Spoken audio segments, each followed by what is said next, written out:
Hi hello welcome to our channel. నేను మీ Prashanth. So 'Pushpa 2' trailer అయితే మీరు అందరు చూసే ఉంటారు. దీనికైతే బీభత్సమైన మంచి ఫాలోయింగ్ అయితే వచ్చింది. అదే విధంగా మళ్ళీ మరోసారి ఇంకో ట్రైలర్ కూడా రిలీజ్ కాబోతుందని చెప్పేసి చాలా వైరల్ అవుతుంది. చాలా వినిపిస్తుంది. మరి ఇంతకీ దీనికి రీజన్ ఏంటి? ఆల్రెడీ మనకి ట్రైలర్ అయితే రానే వచ్చేసింది. సో మంచిగానే పాజిటివ్ వర్డ్స్ వినిపించాయి. అదేవిధంగా కొంచెం నెగెటివ్ వచ్చినప్పటికీ అండ్ మరి మళ్ళీ ఇంకొక ట్రైలర్ అయితే రాబోతుందని చెప్పేసి అయితే వినిపిస్తున్నాయి. అండ్ దీని గురించి అయితే పూర్తిగా మాట్లాడేందుకు ప్రస్తుతం మనతో పాటు అయితే senior journalist and cine creative Yagnamurthy గారు అయితే ప్రస్తుతం మనతో పాటు అయితే ఉన్నారు. నమస్తే అండి. నమస్తే ప్రశాంత్. సరే, ఏంటి ఇది 'పుష్ప 2' ట్రైలర్ మళ్ళీ ఇంకొక ట్రైలర్ రాబోతుందని చెప్పేసి చాలా వినిపిస్తున్నాయి. నిజంగానే మరి ట్రైలర్ వస్తుందా? అండ్ వస్తే ఎలా ఉండబోతుంది?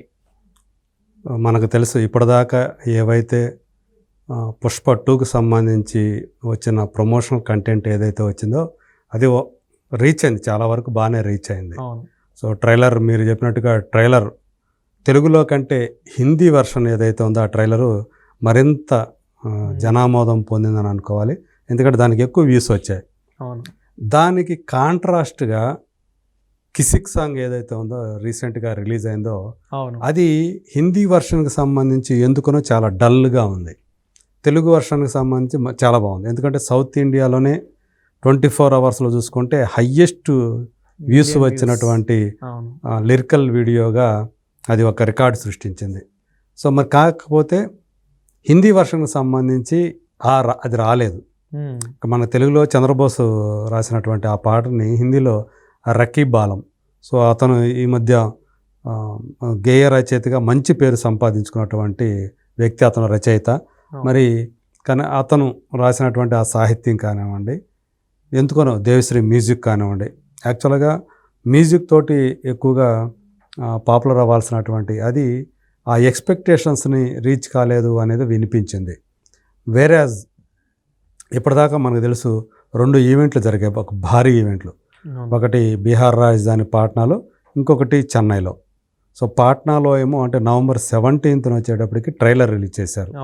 సో ఆ ట్రైలర్కు సంబంధించి దాంట్లో ఉన్నటువంటి కొన్ని డైలాగ్స్ కానీ అవి ఆకట్టుకున్నప్పటికీ కూడా కొంతమంది అంటే తెలుగు వాళ్ళు ఎందుకనో దాన్ని ఇంకా వాళ్ళు ఇంకేదో ఎక్స్పెక్ట్ చేశారు.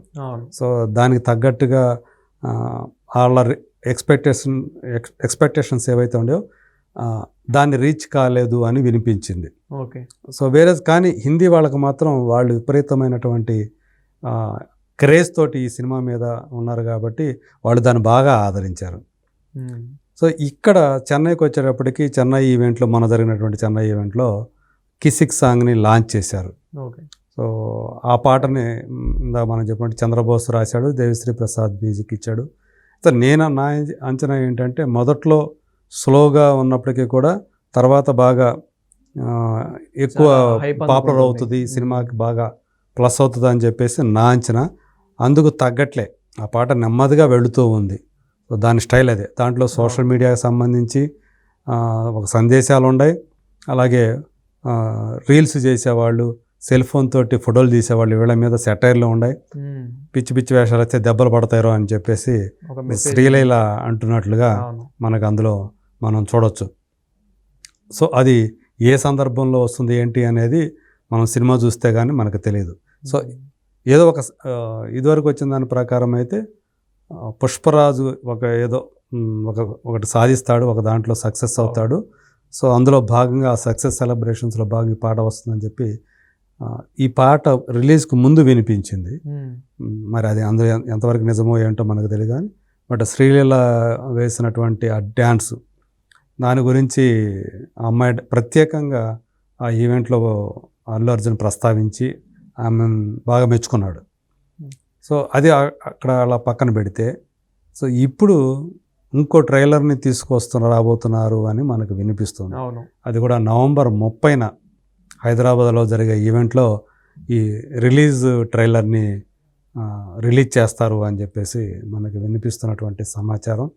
సో దాని తర్వాత సినిమాకి ఇప్పుడు ఏదైతే కొంచెం హైప్ తక్కువైపోయింది, మొదట్లో ఒక వారం 10 రోజుల క్రితం ఏదైతే విపరీతమైనటువంటి హైప్ కానివ్వండి, అలాగే ఆ మేనియా ఏదైతే ఉందో పుష్ప మేనియా అది కొంచెం ఎందుకనో చలబడినట్లు అనిపిస్తూ ఉంది అనే అభిప్రాయం వ్యక్తమవుతూ ఉంది. అవును. సో హిందీ వాళ్ళు కూడా దీని గురించే మాట్లాడుతూ ఉన్నారు. సో అందు గురించే ఈ హైప్ని పెంచడం కోసం, ఆ మాన్యాన్ని మరింత పెంచడం కోసం ఈసారి మరింత జాగ్రత్తగా ఇంకొక ట్రైలర్ కట్ని జాగ్రత్తగా చేయబోతున్నారు. 30th అది రిలీజ్ చేస్తారని చెప్పేసి మనకి అందుతున్నటువంటి సమాచారం. సో ఇంకా యాక్చువల్గా బెంగళూరు, కొచ్చి, ముంబై, హైదరాబాదులో ఈవెంట్స్ జరగాలి. సో ఇప్పుడు ఇమీడియట్గా కొచ్చిలో జరగబోతూ ఉంది. సో దాని తర్వాత బెంగళూరు, ఆ తర్వాత ముంబై, ఆ తర్వాత హైదరాబాద్లో జరుగుతాయి అని చెప్పేసి చెప్తూ ప్రమోషన్స్ ఉన్నారు. కూడా చాలా సక్సెస్ఫుల్గా చేసుకుంటున్నారు. అంటే మనం మొన్న పట్నాలో చూసుకున్నా కానీ అంత పెద్ద ఎంత మంది వచ్చారో చూసాము. ఒక సీఎం గారు నార్మల్గా వచ్చి ప్రెస్ మీట్ అంత పెట్టినా కానీ అంతమంది రారేమో. సో అంతమంది వచ్చారు ఆయన. అదేవిధంగా మనకి మొన్న చెన్నైలో చూసుకున్నాం.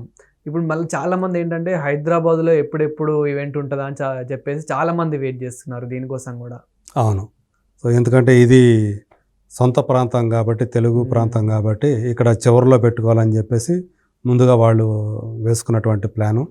సో మైత్రి మూవీ మేకర్స్ వాళ్ళు చాలా గ్రాండ్ లెవెల్లో దాన్ని చేయాలని చెప్పేసి ప్లాన్ చేస్తున్నారు. కాకపోతే ఇదివరకు హైదరాబాద్లో కొన్ని ఈవెంట్ల విషయంలో జరిగినటువంటి ఇబ్బందులు ఏవైతే ఉండేవో మనకు తెలుసు. దేవర ప్రీ రిలీజ్ ఈవెంట్లో సో అపశృతి జరిగింది, బారికేడ్లు ఎరగొట్టేశారు. చాలా అవసరం అంటే ఎక్స్పెక్ట్ చేయని విధంగా అభిమానులు విపరీతంగా తరలి రావటం, దాంతో వాళ్ళని అదుపు చేయలేక పోలీసులు ఇబ్బంది పడటం, దాంతో మొత్తానికి ఈవెంట్ని క్యాన్సిల్ చేయటం మనం చూసాం. అందుగురించే దాన్ని దృష్టిలో పెట్టుకొని సో గవర్నమెంట్ కూడా అంటే పకడ్బందీ అక్కడ అంటే అభిమానులకు సంబంధించి ఏదైతే జాగ్రత్తలు తీసుకోవాలో, ఎలాంటి అవాంఛనీయ ఘటనలు జరగకుండా, వాళ్ళు ఎవరికి కూడా ఇబ్బందులు కలగకుండా. ఎందుకంటే ఒక్కోసారి తొక్కిసలాట జరిగిపోతాయి. ఆ అభిమానంలో అది ఎలా ఉంటుందంటే వీరాభిమానుల్లో వాళ్ళు కనుక వెళ్ళలేకపోయే పరిస్థితి ఉంటే తోసుకొని వెళ్ళటానికి వాళ్ళు పోలీసులు అడ్డంగా ఉన్నా కానీ గోడలు దూకెళ్ళిపోవడం ఇలాంటివి జరుగుతూ ఉంటాయి. సో మొన్న జరిగింది కూడా అంతే. పోలీసులు పక్కన ఉన్నా కానీ ఈ బారికేడ్లు ఏవైతే పెట్టారో వాటిని అన్నిటినీ కూడా నెట్టేసుకుంటూ వెళ్ళిపోయే పరిస్థితి కనపడింది. అది చూసి ఇంకా వాళ్ళకి చెప్పేశారు పోలీసులు, ఇంకా ఆపేసేయండి అని చెప్పి. సో అప్పటికి ఇంకా ఎవరు ఒక త్రివిక్రమ్ శ్రీనివాస్ తప్ప మిగతా ఎక్కువ మంది రాలేదు కాబట్టి సరిపోయింది. ఆయన అందరికంటే ముందు వచ్చాడు ఆయన. ఆ హీరోయిన్ కూడా ఎవరు రాలే అప్పటికి ఇంకా ఆ స్టేజ్ దగ్గరికి. సో ఆ రోజు అట్లా మొత్తానికి అంటే మిగతా వాళ్ళు ఎవరైతే దానికోసం ఎదురు చూస్తూ ఉంటారో వాళ్ళందరూ కూడా డిసప్పాయింట్మెంట్కి గురవుతారు. అభిమానులందరూ కూడా ఈవెంట్ జరగలేదే అని. సో దానికి కారణం కూడా తమలో ఉన్నటువంటి కొంతమంది ప్రదర్శించేటువంటి అత్యుత్సాహం ఏదైతే ఉందో దానివల్ల ఇలాంటివి జరుగుతూ ఉంటాయి. మరి సో వీటిని దృష్టిలో పెట్టుకొని మరి తెలంగాణ గవర్నమెంట్ ఆ ఈవెంట్కి అనుమతి ఇస్తుందా లేదా, ఎక్కడ పెడుతున్నారు ఏంటనేది ఇంకా మనకైతే స్పష్టత రాలేదు. సో ఏదేమైనప్పటికీ మంచి గట్టి భద్రతాపరమైనటువంటి అన్నీ కూడా చూసుకొని ఆ చర్యలు కూడా చూసుకొని ఉంటే కనుక సెక్యూరిటీ ఉంది అనుకుంటేనే అలాంటి అనుమతులు ఇచ్చే అవకాశం అయితే ఉంది. మరి చూడాలి. నవంబర్ 30న మనకి ఇప్పటివరకు అందుతున్న సమాచారం ప్రకారం నవంబర్ 30న హైదరాబాద్లో ఈవెంట్. పాట్నాలోనే జరిగింది కదా. అవును. సో ఇక్కడ పాట్నాలో మీరు అన్నట్టు గతంలో ఏ హీరో కూడా రానంత అంటే వాళ్ళ భోజ్పురి హీరోలు ఉంటారు వాళ్ళ సో వాళ్ళు ఎప్పుడు కూడా ఈ స్థాయి మ్యానియా అనేది చూడలేదని చెప్పేసి చెప్తూ ఉన్నారు అని చెప్పేసి ఆ రోజు అక్కడ ఉన్న మీడియా హౌస్లన్నీ కూడా ప్రింట్ మీడియా అయితే విపరీతంగా దాన్ని కవరేజ్ అనేది చాలా గొప్పగా ఇచ్చిందని చెప్పేసి తెలిసింది. సో ఇప్పుడు ఇక్కడ కూడా ఇది మన ప్రాంతం, సో ఇక్కడ ఖచ్చితంగా జరగాలి అని చెప్పేసి అందరూ కూడా కోరుకుంటూ ఉన్నారు. మరి మైత్రి మూవీ మేకర్స్ వాళ్ళు ఎలాంటి భద్రతాపరమైనటువంటి కట్టుదిట్టాలన్నీ చేసుకొని హామీ ఇచ్చి సో మేము చూసుకుంటామని ఏదైనా ఉంటే కనుక ఖచ్చితంగా ఇక్కడ పెద్ద ఈవెంట్ జరుగుతుంది.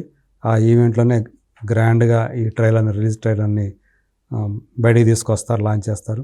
సో దాని తర్వాత ఇంకా రిలీజ్కి 5 రోజులు టైం ఉంటుంది కాబట్టి ఖచ్చితంగా ఆ ట్రైలర్ తోటి దాని మాన్యాన్ని పెంచే అవకాశాలు ఉన్నాయి అని చెప్పేసి చెప్తున్నారు. చూద్దాం ఏం జరుగుతుందో. Thank you sir. Thank you.